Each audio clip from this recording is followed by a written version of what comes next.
ঘরোয়া ক্রিকেটে সবচেয়ে বড় আসর বিপিএলকে ক্ষতির বৃত্ত থেকে বের হয়ে আসতে আলোচনায় বসতে হবে ফ্র্যাঞ্চাইজি দলগুলোর মালিকদের সাথে, এমনটাই মনে করেন চট্টগ্রাম কিংসের মালিক সামির কাদের চৌধুরী।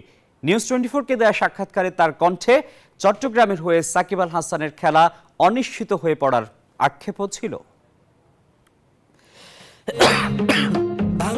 সময় ঘনিয়ে আসছে, বিপিএল এর ডামাডোলও শুরু হয়েছে পুরো দমে। মাস্কট উন্মোচন হয়েছে, প্রকাশ পেয়েছে জমকালো থিম সং ও গ্রাফিতি। তবে বিসিবি বলছে ঘরোয়া ক্রিকেটের সবচেয়ে বড় আসরে নাকি লাভের চেয়ে ক্ষতি বেশি। চট্টগ্রাম কিংসের সামির কাদের চৌধুরী বলছেন, এমন পরিস্থিতি থেকে বেরোতে প্রয়োজন দলের মালিকদের সাথে ক্রিকেট বোর্ডের পুঙ্খানুপুঙ্খ আলোচনা। বিপিএল গত 1 বছর বা 2 বছর নাকি লসও করেছে, তো আমার কাছে এটাও একটু আশ্চর্যজনক লাগে যে লস কেন করবে। বিসিবির লস করা উচিত না, বিসিবি লাভ করলে তো সবার সাথে ফ্র্যাঞ্চাইজির সাথে শেয়ার করতে তাদের আমি মনে করি কোনো আপত্তি থাকা উচিত না। লসটা যেহেতু করছে ওখানে আর কিভাবে কি দিবে তারা, তো এটা নিয়ে অ্যাটলিস্ট আরও ফোকাসভাবে তাদের সাথে ইন ডিটেল আলাপ করা উচিত যে এটা কিভাবে লাভে আনা যায়। জটিলতা তৈরির আগেই সাকিব আল হাসানকে দলে ভিড়িয়েছিল চিটাগং কিংস।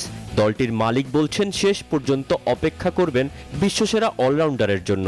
শুধু স্পন্সর আর ব্র্যান্ড ভ্যালু নিয়েই নয়, সাকিব থাকলে যে দল নিয়েও নিশ্চিন্ত থাকতে পারতেন সামির। সাক্ষাৎকারে তাও বুঝিয়েছেন স্পষ্টভাবেই। ব্র্যান্ডিং ট্যান্ডিং এগুলোর ক্ষেত্রে, আপনার স্পন্সরশিপের ক্ষেত্রে সাকিব আসলে আরও কিছু বাড়ত।